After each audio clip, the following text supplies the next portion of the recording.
What I make on YouTube AdSense in a month is what I make in a day with my other ones. That is Angie from Grow Your Homestead with Angie, who was able to start making money from her YouTube channel with affiliate marketing with only 3 subscribers. I know 100%. I had 3 sales under 7 subscribers. But after the first sale, I was like, okay, that's crazy. And then the second sale happened, and then the third. And then after the third, my husband and I was like, should I do another video? Like, maybe, there's something to this. And in this episode from the Profit From Your Passion podcast, you'll learn how Angie turned her small channel into thousands of dollars, the exact steps you can take to do the same, as well as mistakes you should avoid. And I hate long intros, so let's just dive into this episode. So Angie, tell me about your story and kind of getting into this whole affiliate marketing thing. Well, it was by accident. So it was a happy accident, I guess. I had purchased a product that I wanted for myself. It's called the iHarvest. It is a stand-up tower garden. And so I already had the gardening background with it. And I ended up just getting in the Facebook group and naturally answering questions and trying to help people. Even though I didn't know much about the actual hydroponic part of it, I knew about the gardening part of it. So after so much time, the brand actually, I guess, noticed my helping people, and they sent me a private message and said, hey, did you know we have an affiliate program? And I thought right off the bat, like, this is like, a pyramid thing. It's Mary Kay, it's cosmetic, all the stuff that women get into. And I was like, no, I don't want to do this. And so then finally he said, no, I'll give you a coupon code, which, your friends and family can use. They'll get a certain dollar amount off and you'll earn a certain dollar amount. And I thought, well, what's the harm in that? That's fine. Maybe my friends and family would want one. So I ended up signing up for it and continued to help people on his Facebook. And finally, he came to me and said, have you ever considered doing a YouTube video, like a review of the product? And at that time, I didn't have a YouTube channel. So I started my YouTube channel, and I actually called the channel name based on the coupon code, which now I've changed. But so I did my first video and just reviewed it and showed like what my experience was with it. And then I put that video back on Facebook on that group and said, hey guys, just want to let you know this is my experience. I think my mom and dad subscribed. So that was probably my first and second or whatever. And then I got a subscriber, and then I got an email notification that I had a referral code used and I made a commission. And I quick ran over to YouTube, and I'm like, yeah, it was like 3 or 5. I know 100%. I had 3 sales under 7 subscribers. But after the first sale, I was like, okay, that's crazy. And then the second sale happened, and then the third. And then after the third, I looked at my husband, and that's why it's so in my mind of under 7 subscribers. I looked at my husband, and I was like, should I do another video? Like, maybe, there's something to this. And so I did a second video of like a follow-up, and then, a third and fourth and fifth. And so I did end up doing a lot of videos for this product. And so in Google search, I was ranking, if you Googled the product, my videos were coming up in Google, because it was a newer product. So that did help. It wasn't on the market for a very long time. It was an extreme competitor to another really, really big brand. And so when people were going to YouTube to look for the other brand, it was suggesting my video of like, hey, this is something else that you might be interested in. And it was bringing people to that product. Then they were finding me on a Facebook group, and they were like, hey, I just saw your video, or I just ordered one. I'm so excited. And so it really brought me into that community, and that community really started to drive the YouTube channel too. So it was a really good match of the community already kind of being there, and I brought them into where I was. And now 3 years later, it's like, okay, there's more to me than just this one brand. And what other brands could I do the same thing with? And so it's really kind of, it's expanded from that point. So you kind of went from that one brand into a whole bunch of others. And just for the sake of everyone else too, like, do you have any experience with like being on camera, working like in a film industry, anything like that? Not really, no. I mean, I had a blogging history. So when blogging was really big and popular and people didn't even really know what a blog was, but actually being on camera, no. I mean, my first videos were of my phone, no lighting, no special anything. And I don't think the audience really cares. Like if they're there for to find out about a product or they want somebody's honest opinion, I don't really think it matters how great your quality is. That kind of comes after. So if you're passionate about the product and you're passionate about that company and you're passionate about what you're trying to portray to your audience, that's going to come across. And you can't just say, oh, I'm just going to pull this product out of thin air and I'm just going to try and sell it. You know, for me doing gardening and homesteading, I'm not going to try and sell you a pen. Like there's no passion in that, right? So you have to find that good mix, and sometimes it just falls in place, I guess. But yeah, that's my little history, I guess. After that first affiliate and you're like, oh shoot, like I'm making money here and like people are signing up and using this, like what was your next move after that? Really is you have to think to invest in yourself. You can't be afraid to spend money, and I think that's really, you know, a lot of people get like, oh, you're going to buy this for yourself. And but if you want to give, like the very first product I bought myself, it was super expensive. It was just something that I did on my own. But so after that, I thought, well, what other products kind of coincide with that? So for gardening, for indoor gardening, you know, you have so many other things that are, you know, your grow lights and your nutrients and like all these different things that kind of go with it. And so I started to buy those. I bought them on Amazon. I did do the Amazon affiliate. So I was buying products, you know, one of them I bought a grow light, and I titled the video, I bought a $20 grow light off of Amazon, which is insanely expensive. You can spend hundreds of dollars on these lights. And so I titled that video, I bought the grow light and I did a review, and as of today, that video is over 50,000 views. So I kind of started looking at that, and I bought, you know, a couple other things like a bean sprouting machine and just other things that had to do with gardening, but also homesteading, kind of to bridge that. And I purchased them and threw the affiliate link for Amazon up. And those are all my top videos of, you know, I bought this. This is my experience with it. And then you can put that affiliate link. Then those brands start to notice you. That's another thing too. Like the grow light companies, they started coming out of the woodwork. I can't tell you how many emails I still get to this day of grow light companies. I'm like, I don't want to be a channel just on lights. So I have to branch out from that. But then they started saying, oh, we've got an affiliate program outside of Amazon. We've got a coupon code. And that is one thing too, I'd really, really push out to people to think about is if you can get a coupon code to go along with the affiliate. So I'm telling my viewer, I've reviewed this.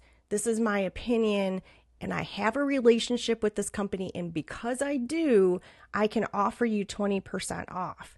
So I got a coupon code for you at 20% off because I do care about the audience. I do care about them getting a deal. I don't want to just like suck all the money. So if I'm giving them 20% off and I'm making commission on top of it, not only does it give them the encouragement to use your coupon code versus maybe just seeing a video on YouTube and then jumping over to Amazon and buying it, they're going to use that coupon code. The company can track that coupon code, and then they can see how many sales you're getting and where it's coming from on the back end. If it's from Facebook, if it's from YouTube, you get all the analytics that go with it. But it really develops this personal relationship with the audience. They're saying, oh, okay, she cares about me too because she's trying to get me a deal.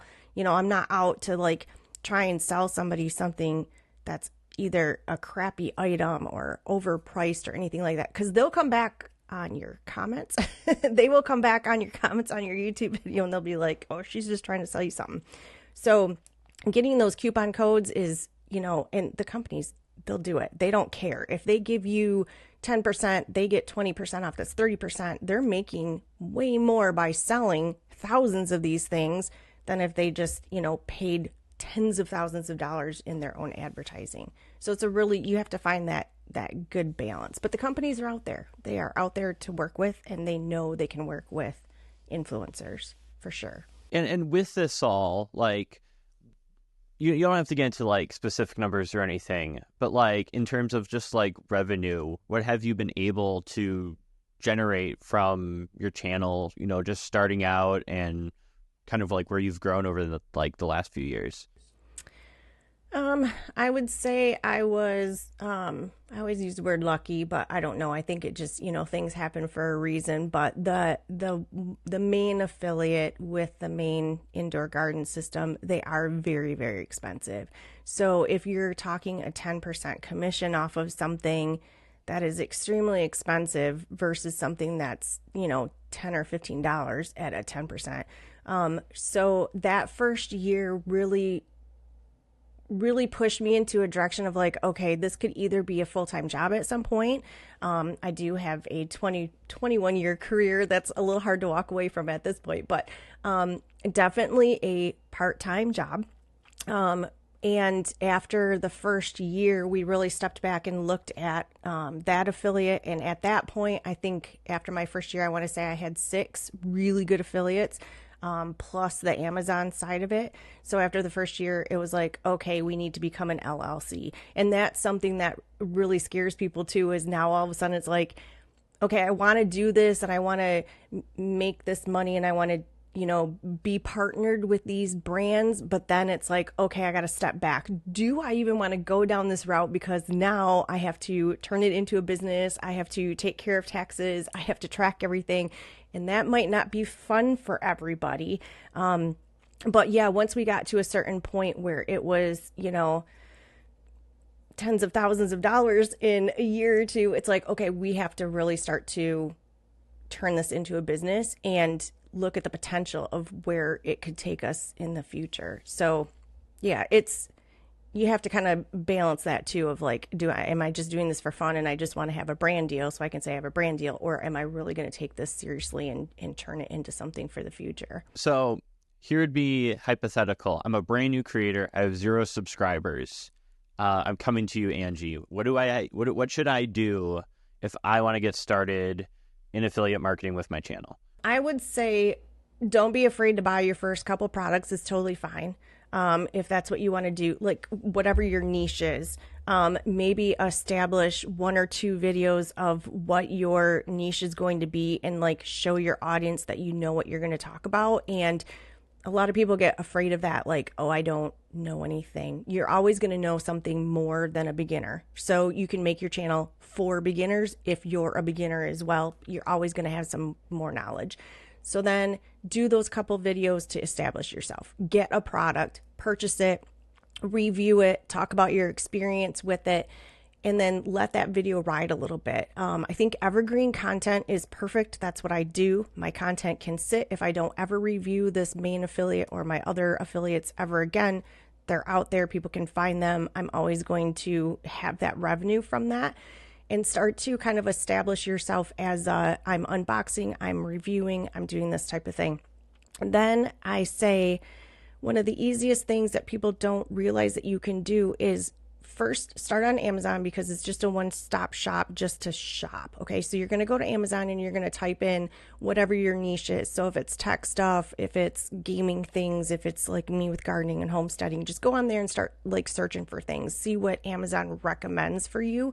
And then look at the brand, like what brand makes this product, or if it has, visit our storefront on Amazon and they have a storefront, go to that storefront, see if they have a website. Do they have their own platform off of Amazon? Go to their website, the whatever it might be, .com.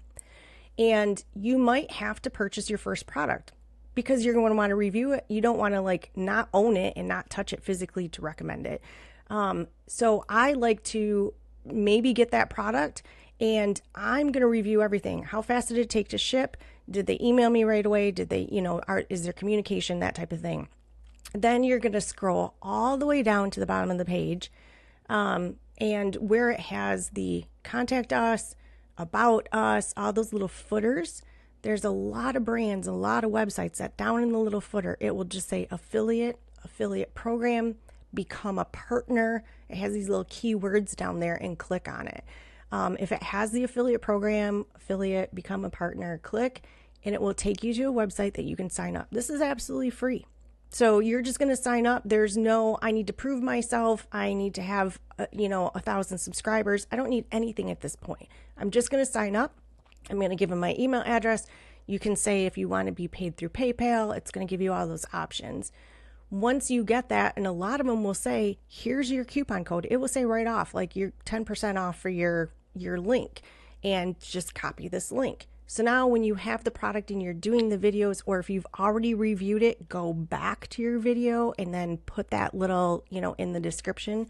But there's so many brands out there. Like, for example, one that was really funny for me was, it's a worm composting bin. So it's this big worm tower composting bin. I've had it for years. We've used it for years. And I thought, I'm going to do a video. I'm going to pull it out. I'm going to show everybody how I compost with my worms. And I'm doing the video, and it wasn't until I was editing it. I'm editing it. I'm typing up the description. I'm doing all that. And I thought, I wonder if they have an affiliate. So here I am taking my own advice. I jump over to their website where I actually order the worms, because I order them directly from them, and scroll all the way down, and it says become an affiliate. And I was like, oh my gosh, I can't believe I didn't think of this. And so I quickly signed up. And so that's actually one of them that has been a really good affiliate for me. And they also sell it on Amazon. So when you're an Amazon associate, I can actually offer both links. So I can say you can purchase directly from here with a coupon code, or if you're more comfortable, purchase it from Amazon. And here it is on Amazon. And I sell it on both probably equally. So there's a lot of, just research. Sit down, what products work for you, look for their websites, but actually go to the website and see if they have an affiliate program. Now, if there's one brand that you really, really, really want to do and you don't see that they have an affiliate, send them an email. Do the contact us, send them an email, say, hey, do you guys have an affiliate program? Do you work with influencers? Do you have a partnership program?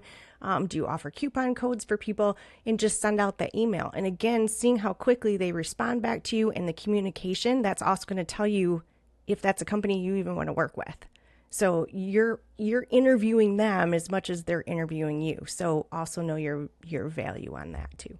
So it seems like you picked your niche on YouTube. You're going to put those first few videos out because obviously you need to be in somewhere for probably a company to be interested in you.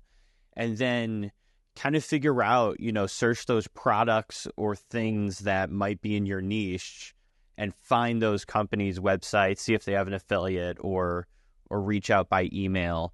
And then just, pitch them basically. And I think like even when in my early channel days, like I worked with Rode microphones and I only had a couple thousand subscribers at the time. And I think the video I made for them got like only a couple hundred views. Like it wasn't a massive video, but I still worked with Rode because I just pitched them. I was like, my audience is interested in this stuff. It's related to your business. Can I just get a free product to review? And I got the free product and could include an Amazon affiliate link, or I could go through Rode's website and be an affiliate through them. I could go either path.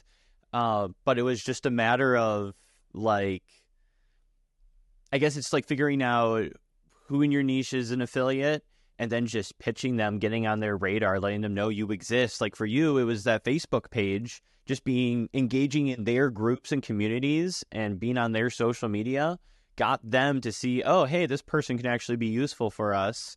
And we're just going to directly reach out. If you switch that around, you just directly reach out to all those people. Now you are on their radar. And even if they're not ready for that at that point, I think what's also interesting too is like they can reach back out to you in a couple of months when they are ready for those things. I think it's even the same with sponsorships. I reached out to a sponsor and pitched them, and I wanted them to be a sponsor of the channel. And they reached out like 9 or 12 months later, and it was the first time them replying back to my email. So I thought that I was just ignored, nothing was going to happen. And then they reached back out, and they're like, oh, hey, let's find a way to work together. Let's hop on a call. So I think it's just, you just got to get on their radar. And I think too, a lot of times new creators are afraid to just take a free product, or they're given advice of don't just do a video for a free product. And I think if someone sends you the free product and it's, again, not a $5 pen, we're talking like a good size product. If they sell it on Amazon and you're a part of the Amazon associates, or if you're Walmart associates or whatever the other, big platforms are, you can still direct the sales to that. If you really want to, you can just say, oh, here's a link to where it is. But that's really getting a foot in the door. And if you do that, I mean, even like you said, months later, you could go back to that brand. If they've already sent you something, you can go back to that brand and say, hey, I've looked and I can tell my link has been used this many times just over on Amazon. Can you imagine what I could do for you if I was pushing them directly to your website? So that will give you the leverage. So when you're brand new, I don't think it's a bad thing to say, I'm going to take this product, because then you're not purchasing it, right? You're not out anything. And even when I did that video for the grow light, it was a $25 grow light. I spent that money, but we're talking 50,000 views later. And to this day on Amazon, it is my number one. I mean, I sell hundreds of them a month off of Amazon just for that one thing. So that's the other thing. Don't think that I'm going to get these 50,000 views, and I'm a small channel. So my view count is, this is a big deal. So you don't think like you're going to get that overnight. I mean, it took a year of, here and there it was getting views, and then it was, 1,000 and 2,000 and 5,000 and 10,000. And then all of a sudden, I don't know what happened. Everybody was either searching for it, or YouTube thought, okay, we're going to offer this video up to absolutely everybody. And all of a sudden it just started blowing up. So in here it is 3 years later. I wish I could go back because I don't like the video. It's when I was, newer and I didn't have the equipment that I've done. Have I done follow-ups? Absolutely. Now that I've kind of started to restructure my channel, because I want to show more homesteading. I want to show the other things that we do, that I have chickens and that we do, food preparation and canning, and, we make our own laundry soap and all these things that I want to teach people. So I kind of went back and I got on Amazon and I bought three or four grow lights, and they were all under $10 or $15, like the cheapest ones I could possibly get. And I thought, well, this is just going to be funny, right? So I'm just going to open them up and say, I bought the cheapest ones I could find. And I'd sit down and do the talking head unboxing, and it's grabbing that audience from the first video. So you kind of want to follow those things up, but don't be afraid to, spend a little. They always say you got to spend a little to make a little. It's you have to invest in yourself at some point, but don't go crazy. Like, don't think that you have to go out and buy, like for Rode, don't go out and buy like every single Rode microphone, headset, whatever that they have. Don't buy it all so you can be like the Rode, expert. Get one product, make one video. It's fine to start slow. Yeah, and also, like, even if you are making a YouTube channel in your niche, chances are you may have already quite a few of those products lying around your house. Where it'd be easy enough to just, take those ones, make videos about them. And, whether there is even an affiliate when you're starting out too, like at least just getting videos out. So that way, if you do pitch a brand that does have an affiliate, they can look at, oh, here's an example video of their product review. I like how this looks. This looks nice. Just putting that out there and making the content. And I think if a small creator is wanting to actually make money, and like I think like affiliate marketing is probably the easiest opportunity versus chasing down YouTube AdSense or other things, because you can literally just start right away. In all honesty, I am a small channel, right? So I'm under 4,000 subscribers, and because I'm very niche, I'm very specific for what I do, and YouTube AdSense, it's great. Thanks for the tip. It's a tip jar. It's not nowhere near what I do with the businesses and the brands. So I think that's something else too, is that people get so stuck into that subscriber number. And they think that they can't do anything until they have a significant amount of number. And if you're so sub niche and you're so like in this little pinhole that you're the audience that somebody wants, if you're going to get a video that has 500 views or 1,000 views or 2,000 views over time, that's 2,000 direct people that brand got a hold of that were very, very specific to what they want to market. It's not that they put a Facebook ad out and 10% of the people might like what their product is and 90% was just a waste and they scrolled by. So you have to really think about the value that you have in that, even if you're small. And just for perspective here, if you were to add all of your YouTube AdSense up versus the affiliate income you made like your first year, like all your AdSense over like the last few years versus just your first year of affiliate income, which would have been more? Oh my gosh, the affiliate. There's no, how do I put this in perspective? What I make on YouTube AdSense in a month is what I make in a day with my other ones. Does that put it in perspective? There you go. I can make, and I have other revenues. I have other revenues. I am an influencer on Amazon. I have Amazon Associates. I have probably 8 to 10 other affiliates that I work deeply with. I have people that actually pay me to do videos. And that's the other thing, the really, really big brand that I did, they launched a website and they had a Q&A section on their on their app. And they had a Q&A thing on their app, and they wanted people to go in there and say, oh, I'm having a problem with this plant. I'm having a problem with this seed. I'm having a problem with this. And they actually paid me. I want everybody to hear me. They paid me to make videos for their app. Now, I've never launched them on my YouTube channel. I have not posted them anywhere. They were 100% their content I made for them. So when I was recording them, it was not, hey, this is Angie, welcome to my channel. There was none of that. It was specifically, if you have a problem with this, we're going to teach you how to do this. And they were very designated, but I got paid for those. And I did, I think I did like 8 of them in total. And they're still to this day, they're on their app because they own them. I downloaded them, sent them to them. So there are other things in the background that you can do for these companies too. And you're going to be a lot less expensive for them than hiring an entire production company. But to you, that money is still of great value, right? So it's kind of, again, it's just that perfect relationship. And also don't be afraid when you're purchasing something or doing something or reviewing it to go on other social medias like Twitter, and now we have Threads and we have, Instagram or TikTok or whatever you're doing. Take, a picture of yourself holding the product and just say, I love this. You don't have to direct them back to your YouTube. You don't have to do any of that. Just say, oh, I love this. Oh my gosh, I got this. This is so fun, or whatever it is, and tag the brand. I've done that so many times in my Instagram stories. I want their attention. I add them to the post. Even if they don't come back and they don't say anything, they might just like it, they might heart it, they might share it. Okay, so that's an open door. Let it ride for a little bit and then go back and say, hey, I've been using this product for like 3 or 4 months. Do you have an affiliate program? Do you have, do you work with influencers? That type of thing. You're already on their radar now. So don't be afraid to do that. Just don't do it like spammy, like I'm going to tag them every single day. Like just do it once or twice, let it ride. They know who you are. Believe me, they have branding people that they're looking out at the influencers every day. So be careful with your social media in the other aspect as well. Exactly. Yeah.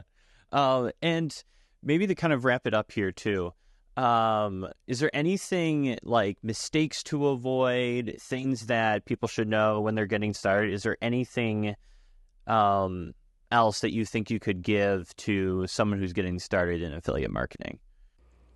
Don't undervalue yourself. And I know I did that at the beginning too. And it's really hard to say, like, there is no point to say, okay, a 15-minute video, a brand should pay you $500. Or if you sell a product, you should make 10% or you should make 15%. It's so ebb and flow. So that it's really hard and people get upset. They're like, oh, we don't get these numbers. I want the numbers. I want the contracts. I want whatever. But you have to be able to value yourself in a point to say, okay, I might not be a big channel. I might not have what these other people do. I might not have the experience, but there's only one of me. And if they're interested, if they're communicating with you, they're interested in you. So just make sure that you're not devaluing yourself. And I got some really great advice from the very, very beginning when I was asked to actually make those videos for the app. And I thought, I don't even know how much to charge. Like, what do I do? And a wise man said, take what you think you're worth and triple it. So throwing out a number, if you're worth $100, tell them 300. You know, if you're worth 300, tell them it's 900. And then if they come back half of that and say, okay, well, we can't do the 300, but we could do 200, but you originally thought you were only worth 100, guess what? You just doubled, right? So you always have to think 3 times higher what your value is, because other people are going to see you value. We're always hard on ourselves.